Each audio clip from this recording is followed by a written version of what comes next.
George of the jungle, strong as he can be. Watch out for that tree. George of the jungle lives a life that's free. Watch out for that tree. When he gets in the scrape, he makes his escape with the help of his friend, an 8-day-day. Then away he'll schlep on his elephant ship, while Fella and Ursula stay in step. Well, George of the jungle, friend to you and me. Watch out for that tree. Watch out for that tree. George of the jungle, friend to you and me.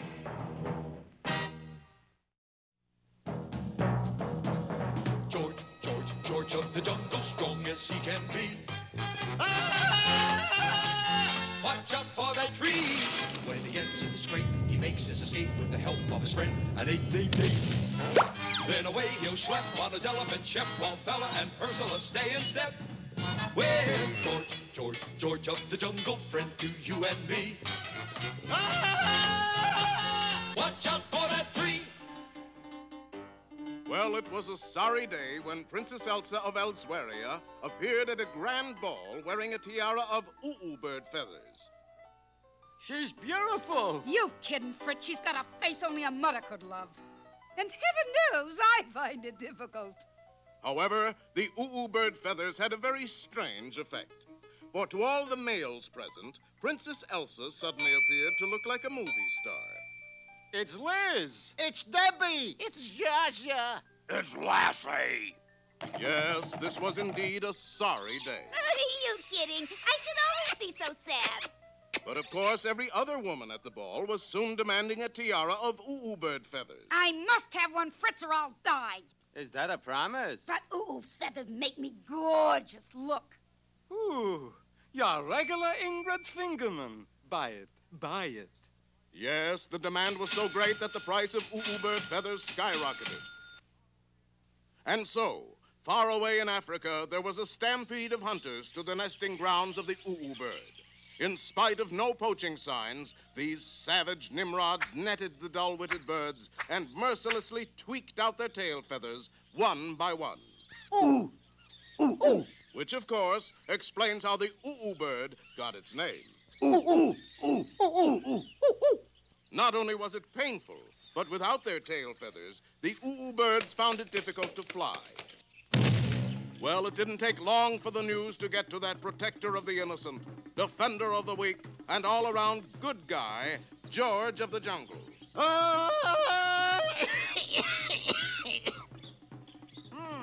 What do the drums say, George? Drums say boom, boom, boom, boom, boom, boom, boom, boom. But what do they mean? Ursula, wait. George, go look it up. In the dictionary? No, in Drumptionary. George, you keep forgetting we live in a tree. At that moment, an exhausted bird staggered into the clearing. George, the hunters are attacking us oohs. George, you must stop them. You bet, fella. Fella? George is a very simple man. Nearsighted, too. Think, George, you must think. If Ursula insists, George, think. Well, of course, that was a long, slow process. Cry-yi. He's been sitting there for 3 days. You sure he's not dead? Oh, no, he's thinking all right. How could you tell? Do you notice an odd kind of smell? Yeah, like a smoldering bicycle tire. But just then... Topeka! Eureka, dear. By George, he's got it. My George, he's got it. George set wily jungle trap for cruel hunters. Good idea. But what will you use for bait? George of jungle. And the brawny ape-man set off through the jungle, swinging lightly from tree to tree to tree. A short time later, in the camp of the bird hunters... Let's knock off for lunch, Tiger. Hi be too pooped terpluck. No, we can't stop, Weevil. We must make our haul before George of the jungle finds out we're here. Too late, for the canny jungle king was peering at them at that very moment. Now George set wily jungle trap. Swiftly, the brawny ape-man bent a tree back and fastened it with a hair trigger. Then he dug a large pit in the middle of the path and lined the bottom with pointed stakes. Finally, he wove a huge net of jungle creeps. Creepers. Creepers, and hung it from a tree. Now, George, ready for big scene. Shh, Tiger. I be thinking I hear summat in yon bushers. And probably a spangled fritillary calling to its mate. No, looky there. Oh, oh, oh, oh, oh, oh, oh. Oh, Tiger, that be the biggest bird in the world. And the ugliest. After him, them tail feathers be worth a fortune. The two sneaks dashed after their prey, and George, hopping ahead, led them up the garden path toward his wily jungle trap. Unfortunately, he'd forgotten by this time exactly where it was. George not forget. Trap right around here, somewhere. Oh! See? George not forget.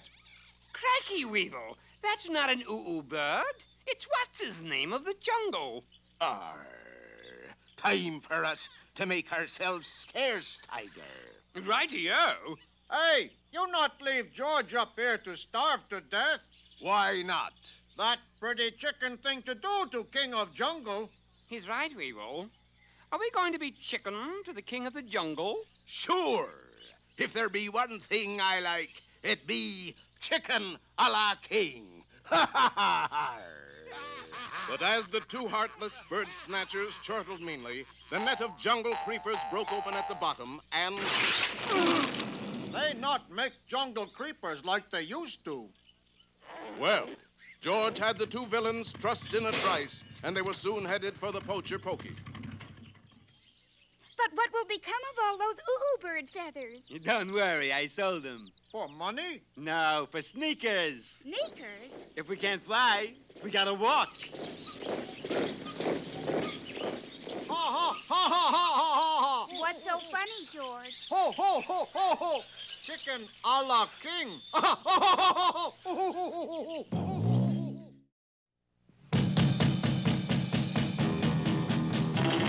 Tom Slick, Tom Slick. Let me tell you why he's the best of all good guys. Tom Slick, Tom Slick. In the thunderbolt we slapper once he's on your tail. He won't quit because you know there's no such word as fail to Tom Slick, Tom Slick. Believe it or not, this rich, dissipated ne'er-do-well is the world's champion submarine racer, Anthony J. Lucky Poole. Hello, peasants. Lucky got his nickname because in every race, something awful seems to happen to his opponents, but never to him. In 1962, the Australian submarine Fair Dinkum struck a submerged locomotive. The Japanese contender, the Furiaka Saki, took a wrong turn, dived straight down, and surfaced a month later in the Bay of Bengal. Last year, the Canadian craft Royal Mountie blew up at the starting line. Today, Anthony J. Poole reigns unchallenged in submarine racing. Call me Lucky. But wait, what strange craft is that being lowered into the water? It's the converted Thunderbolt Grease Slapper. And here is its dauntless driver, Tom Slick. Yay! Lucky Poole, I challenge you to a race from Hudson Rock to Point Thataway. What's the point? I just told you, Point Thataway. All right, I will. It's bad form to laugh at a competitor, Lucky Poole. Well, let's get started then. I got an early date. In Gertie Growler's garage, Oh, Gertie, I'm worried. I hope Tom hasn't gotten in over his head. I hope he has, hon. The race is being run underwater. the starter for this race is that good sport and skin diver of yesteryear, Floyd Britches. On your mark, get set. Uh-oh, Lucky Poole got a tremendous head start. The starter's gun appears to have missed fire. Funny, I always use a water pistol. See? Lucky Poole, scuba tube depth bomber, has a commanding lead. But here, coming up fast on the underside, is Tom Slick and the Thunderbolt Grease Slapper. Yay! Lucky, Tom Slick just passed us. We're in last place. Correction, Brenda. We're in second place. But there's only 2 subs in the race. Ergo, we are in second place. I'd better rub my rabbit's foot. That wasn't an ordinary rabbit's foot, but a cleverly designed electronic device which sent a signal far ahead to the mysterious underwater city of Drown Town. Drown Town was a modern metropolis under the waves and the hideout of Lucky Pool's underwater accomplices, Sonia Nar and her Aquanuts. Look, my little Aquanuts. There's Lucky's signal. Yes, Miss Nar. Time to fix another submarine race. Yes, Miss Nar. Activate the sub-snapper. Yes, Miss Nar. And as Tom Slick roared on, a menacing shape emerged from a gloomy grotto and began to pursue him. That's a mighty fishy-looking fish, if you ask me, Marigold. All right, I won't ask you. Look out, Tom. But the mechanical monster was no match for the blinding speed of the Thunderbolt Grease Slapper. We will have to slow him down a little. Get the super squid. Yes, Miss Nar. When you see Tom Slick, launch a frisbee freeze munchy missile at him. Yes, Miss Nar. It looks as if Tom is a sure winner, Gertie. There's no such word as sure winner in sub racing, honey. Why? 'Cause sure winner is 2 words. That looks strangely like Sonia Nar's super squid. Uh-oh, a frisbee freeze munchy missile. And a 2 scooper at that. But at the last instant, Tom swerved the Thunderbolt Grease Slapper with superb skill. You missed. Yes, Miss Nar. You have just one more chance. Yes, Miss Nar. I want you to use the Super Sudsy Bomb. The Super Sudsy Bomb? And it better work. It always works.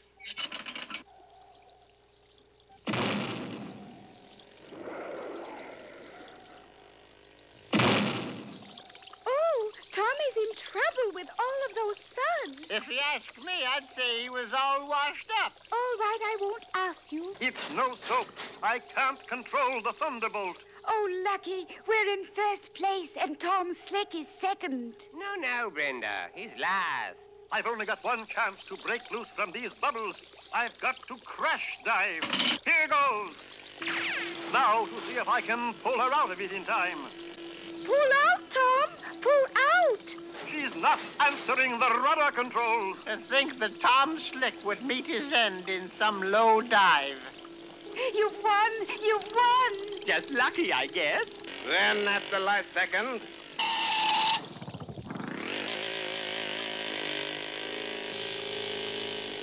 Yay! The winner and no champagne, Tom Slick. Yay! Oh, Lucky, we lost. What will I ever tell my friends? Tell him we came in second. You've been naughty, Aquanuts. Yes, Miss Nar. To punish you, I am going to wash your mouths out Yes, Miss Nar. with a Super Sudsy Bomb. Oh, no, Miss Nar. But, Tom, how did you pull out of that dive? I remembered the Thunderbolt Grease Slapper is really a car. So? I just put it in reverse. Come on, Tom, get out of them suds and bubbles. Go, Tom boy, go. Gertie, that's not television you're watching. Huh? If you ask me, I'd say you were staring at the washing machine. All right, hon. I won't ask you.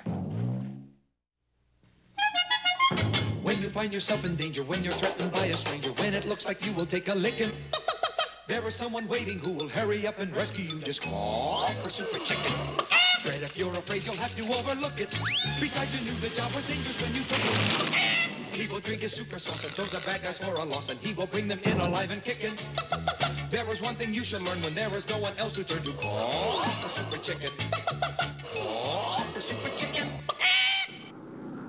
Our story opens aboard Receding Airlines Flight 17 from Dodge City to Denver. All right, everybody, reach. This here's a stick-up. Arthur, dear, the movie's on. Movie?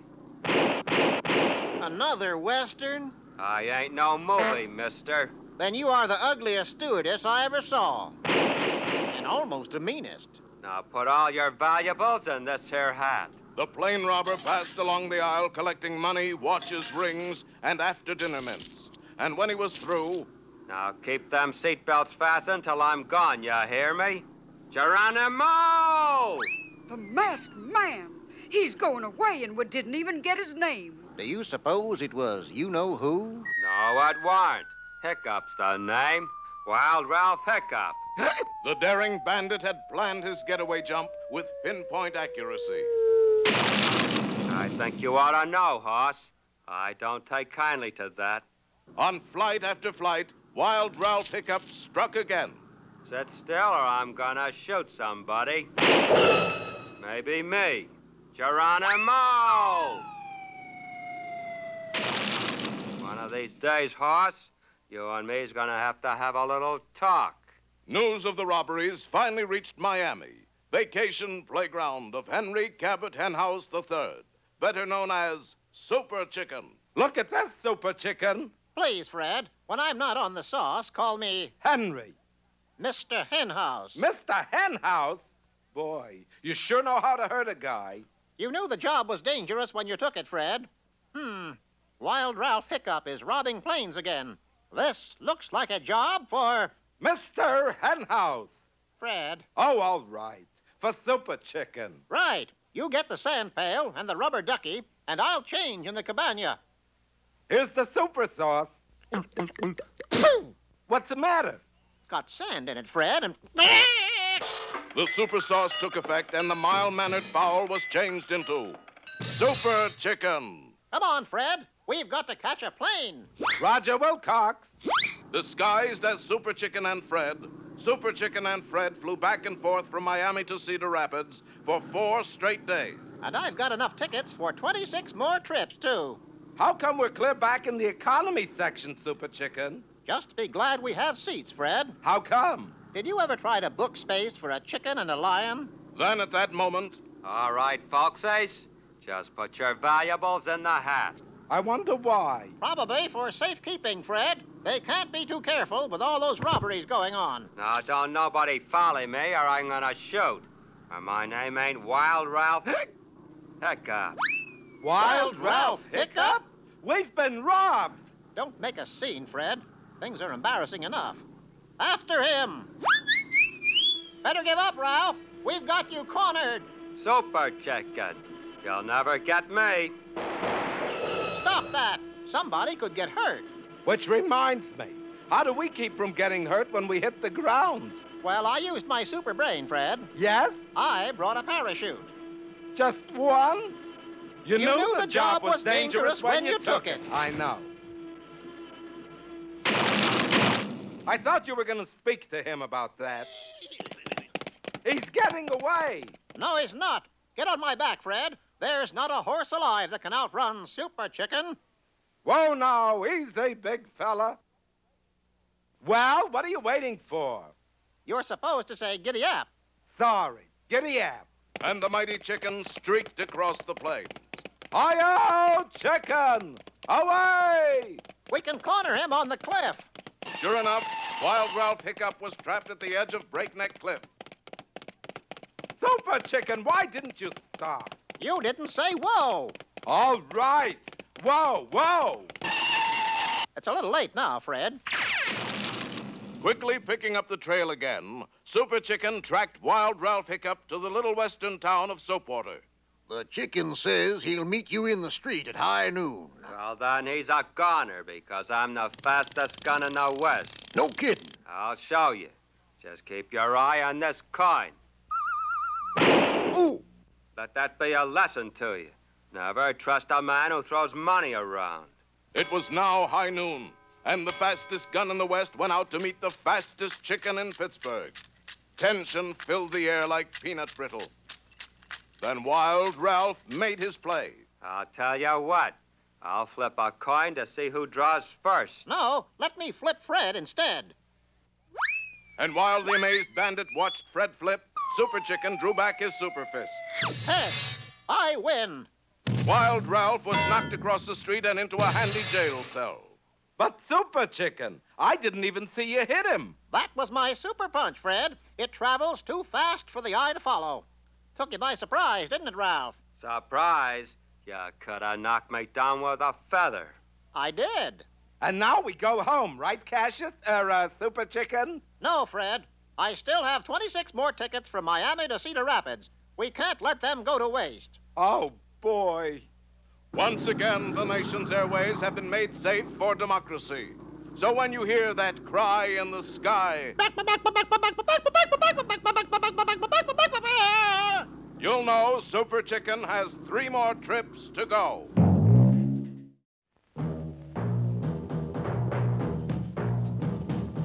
George of the jungle, strong as he can be. Watch out for that tree. George of the jungle lives a life that's free. Watch out for that tree. When he gets in the scrape, he makes his escape with the help of his friend, an 8-day-day. Then away he'll schlep on his elephant shep, while Fella and Ursula stay in step. Well, George of the jungle, friend to you and me. Watch out for that tree. Watch out for that tree.